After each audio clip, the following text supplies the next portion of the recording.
ನಮಸ್ಕಾರ ಮೇಡಮ್, ನಿಮ್ಮ ಹೆಸರು? ನಮಸ್ತೆ ಸರ್. ಹೆಸರು? ನಮ್ಮ ಹೆಸರು ಲಕ್ಷ್ಮೀ ದೇವಿ ಅಂತಾನೆ. ಓಕೆ, ಏನ್ ಟ್ರೀಟ್ಮೆಂಟ್ಗೋಸ್ಕರ ಬಂದಿದ್ರಿ ಇಲ್ಲಿ? ಏನ್ ತೊಂದರೆ ತುಂಬಾ ಇತ್ತು? ಮಂಡಿ ನೋವಿತ್ತು, ಓಕೆ ಇದೆ ನೋವಿತ್ತು, Okay. ಭುಜ ನೋವು, ಆಮೇಲೆ ತುಂಬಾ ನಮಗೆ ನೊರೆ ಮುಹೂರ್ತ ಓಕೆ ವಿಸರ್ಜನೆ ಓಕೆ ಆಗೋದು, ಓಕೆ ಓಕೆ ಥೈರಾಯ್ಡು ನಮಗೆ ಇದ್ದಿದ್ದು ಜಾಸ್ತಿ ಮಂಡಿ ನೋವು. Okay. ಒಂದ್ ಮಂಡಿ ಕಟ್ ಸೌಂಡ್ ಬರುತ್ತೆ, ನೋವಿದೆ, ಇದು ಅರ್ಧ ಸೌದಿ ಇದೆ ಅಂತ ಹೇಳಿದ್ದಾರೆ. ತೆಗ್ದಾಗ ನಾನು ಮೊಬೈಲ್ ಅಲ್ಲಿ ವಾಟ್ಸ್ಆಪ್ ಅಲ್ಲಿ ನೋಡಿ ಆ ಕಲರ್ ಇಲ್ಲಿಂದ ಮಣಿ ಆರ್ಡರ್ ಮಾಡಿ ತರಿಸ್ಕೊಂಡಿದ್ವಿ. ಏನ್ ತರ್ಸ್ಕೊಂಡ್ರಿ? Colour pencil book, colour therapy book ತರಿಸ್ಕೊಂಡ್ವಿ, ಮನೆಗೆ ತಂದ್ಕೊಟ್ರು. ಓಕೆ ತಂದ್ಕೊಟ್ಮೇಲೆ ನಾನು ಅದನ್ನೇ ಮನೇಲಿ ಮಾಡ್ಕೊಂಡಿನು. ಓಕೆ. ಇನ್ನೊಂದ್ಸರಿ ಹೋಗ್ ಬಂದೆ ಅಂತ ಹೇಳಿದ್ರು ನಮ್ ಬೀಗ್ರು. ಯಾರು ಇವರು? ನಿಮ್ ಬೀಗ್ರು? ಓಕೆ, ಇಬ್ರಾಳು. ಬಂದು ಅಂತ ಬೀಗ್ರು ಜೊತೆ ಬಂದಿದ್ದೀರಾ? ಓಕೆ ಆಮೇಲೆ ಸರಿ ಬನ್ನಿ ನಾನು ಬರ್ತೀನಿ, ನಂಗೂ ತುಂಬಾ ಮಂಡಿ ನೋವಿದೆ ಅನ್ಬಿಟ್ಟು ಓಕೆ, ಇಬ್ರು ಜೊತೆಲಿ ಬಂದ್ವಿ. ಸರಿ ಆಯ್ತು. ಸೊ ಅವಾಗ ಮುಂಚೆಗೂ ಇವಾಗ್ಲೂ ಎಷ್ಟು ವ್ಯತ್ಯಾಸ ಇದೆ ಈಗ ನಿಮ್ಗೆ? ಪರವಾಗಿಲ್ಲ, ನಮ್ಗೆ ಕಮ್ಮಿ ಆಗಿದ್ದ ಗುಣ ಕಂಡ ಮೇಲೆ ನಾವು ಇವ್ರ ಜೊತೆಲಿ ಬಂದಿದ್ದು. ಬನ್ನಿ ಆಚೆ ಅವರು ನಿಮ್ ಬೀಗ್ರನ್ನು ಕೂಡ ಕರ್ಕೊಂಡಿದ್ರು. ಬೆಂಗಳೂರಲ್ಲಿ ಇದಿದೆ ಅಂತ ಗೊತ್ತಿಲ್ಲ ಇಂಪಾರ್ಟೆಂಟ್ ಆಗಿ. ಆಮೇಲೆ ಇವ್ರು ನಾವು ಹೋಗ್ ಬಂದೋ ಇಲ್ಲಿದೆ ನಮ್ಮ ಮೊಮ್ಮಗಳ ಜೊತೆಲಿ ಅಂತ ಹೇಳಿದ್ರು.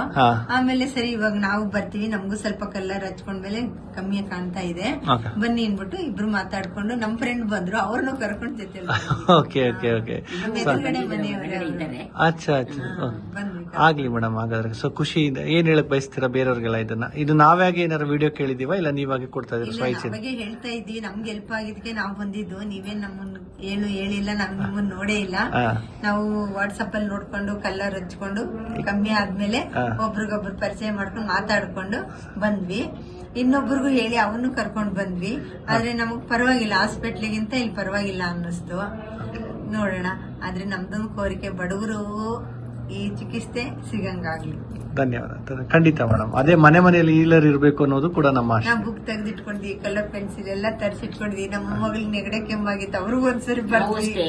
ಮೆಂತ್ ಪ್ಲೇಸ್ ಸರ್ ಹೇಳಿದ್ರು, ಸರ್ ಮೆಂತ್ ಪ್ಲೇಸ್ ಹಚ್ಚಿ ಅಂದ್ಬಿಟ್ಟು ನಮ್ಮ ಮಗಳಿಗೆ. ಏನಕ್ಕೆ?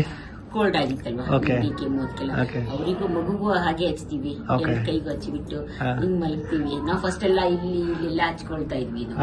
ಈಗ ಅದೆಲ್ಲ ಸ್ಟಾಪ್ ಮಾಡಿ ಸರ್ ಹೇಳಿದ್ಮೇಲೆ, ಬಸವರಾಜ್ ಸರ್ ಹೇಳಿದ್ಮೇಲೆ ಅದೆಲ್ಲ ಸ್ಟಾಪ್ ಮಾಡಿದೀವಿ. ಈಗ ಇಲ್ಲಿ ಹಚ್ಕೊಂಡ್ಬಿಟ್ಟು ಹಿಂಗ್ ಮಲ್ಕೊಂಡ್ರೆ ಅದು ಎಷ್ಟೋ ಸ್ವಲ್ಪ ಕಂಟ್ರೋಲ್ ಆಗುತ್ತೆ. ಅದನ್ನೆಲ್ಲ ನಾವು ಬಹಳ ಖುಷಿ ಆಯ್ತು. ನಮ್ಮ ಮೊಮ್ಮಗಳಿಗೂ ನಾವು ಹಾಗೆ ಮಾಡ್ತೀವಿ. ಸೊ ಒಂದು ವಿಡಿಯೋದಿಂದ ಎಷ್ಟೆಲ್ಲ ಉಪಯೋಗ ಆಗ್ತದೆ. ನೀನ ಇಲ್ಲೆಲ್ಲ ಹಚ್ಬೇಡಮ್ಮ, ಬಟ್ಟೆಗೆ ಅವರೆಲ್ಲ ಬಟ್ಟೆಗೆಲ್ಲ ಹಚ್ಚೋರು ಆಯುರ್ವೇದಿಕ್. ನೀನ್ ಆತರ ಎಲ್ಲ ಹಚ್ಬೇಡ, ನಿನ್ ಕೈಗೆ ಹಚ್ಚು, ನೀನು ಕೈಗೆ ಹಚ್ಚಿದ್ರೆ ಕಡಿಮೆ ಆಗತ್ತೆ ಅಂತ ಅಂದ್ಬಿಟ್ಟು ಹೇಳಿದ್ವಿ. ಆ ತರ ಹಚ್ತಾ ಇದ್ದಾರೆ. ನಾವು ಈಗ ಕಲರ್ಸ್ ಬುಕ್ಸ್ ಎಲ್ಲ ತಗೊಂಡು ಇದು ಮಾಡ್ಕೊಳ್ತಾ ಇರ್ತೀವಿ, ಕಲರ್ಸ್ ಎಲ್ಲ ಹಚ್ಕೊಳ್ತಾ ಇರ್ತೀವಿ. ಡೇನಲ್ಲಿ ಹಚ್ಚಕ್ಕಾಗಿಲ್ಲ ಅಂದ್ರೆ ನೈಟ್ ಎಲ್ಲಾದ್ರೂ ಕುತ್ಕೊಂಡ್ರೆ 12 ಗಂಟೆ ಆದ್ರೂ ನಾನು ಹಚ್ಕೊಂಡು ಮಲ್ಕೊಳ್ತೀನಿ ನಾನು. ಅದಕ್ಕೋಸ್ಕರ ನಮ್ಗೆ ಬಹಳ ಖುಷಿ ಇದೆ ನಮ್ಗೆ ಅದ್ರಲ್ಲಿ. ಅದನ್ನ ಕಂಟಿನ್ಯೂ ಮಾಡ್ಕೊಂಡು ಹೋಗ್ಬೇಕು ಅಂತ ನಮಗೂ ಆಸೆ. ನಮಗೂ ಮಂಡಿ ನೋವು, ವೆಯ್ಟ್ ಜಾಸ್ತಿ ಆಗಿದೀವಿ, ವೆಯ್ಟ್ ಲಾಸ್ ಮಾಡ್ಕೊಳ್ಬೇಕು. ನಾವು ಅದನ್ನ ನೋಡ್ತಾನೆ ಇರ್ತಾರೆ, ರಾತ್ರಿ 12 ಗಂಟೆ ಆದ್ರೂ ನಾವು ನೋಡ್ತಾನೆ ಇರ್ತಾರೆ, ನೋಡ್ಕೊಂಡೇ ನಾನು ಮಲಗತ್ತೆ. So YouTube Basava academy YouTube ಇದೆಲ್ಲ ನೋಡ್ತಾ ಇರ್ತಾರೆ. ಹೌದೌದು, ನಾವು ಕ್ಲಾಸ್ ಎಲ್ಲ ಫ್ರೀ ಆಗಿ ಬರುತ್ತಲ್ಲ, ನೋಡ್ತೀವಿ, ಅಟೆಂಡ್ ಮಾಡ್ತೀವಿ, ಕೇಳ್ತೀವಿ ಅವ್ರು ಹೇಳದ್ನೆಲ್ಲ. ನಿಮ್ಗೆ ತುಂಬಾ ಧನ್ಯವಾದಗಳು. ಇದೇ ತರ ಎಷ್ಟೋ ಜನಕ್ಕೆ ಉಪಕಾರ ಆದ್ರೆ, ನಿಮ್ಮಿಂದ ಎಷ್ಟೋ ಉಪಕಾರ ಆಯ್ತು ಸಮಾಜಕ್ಕೆ ಅಂತ ನಾವು ಕೃತಜ್ಞತೆ ಹೇಳ್ತೀವಿ.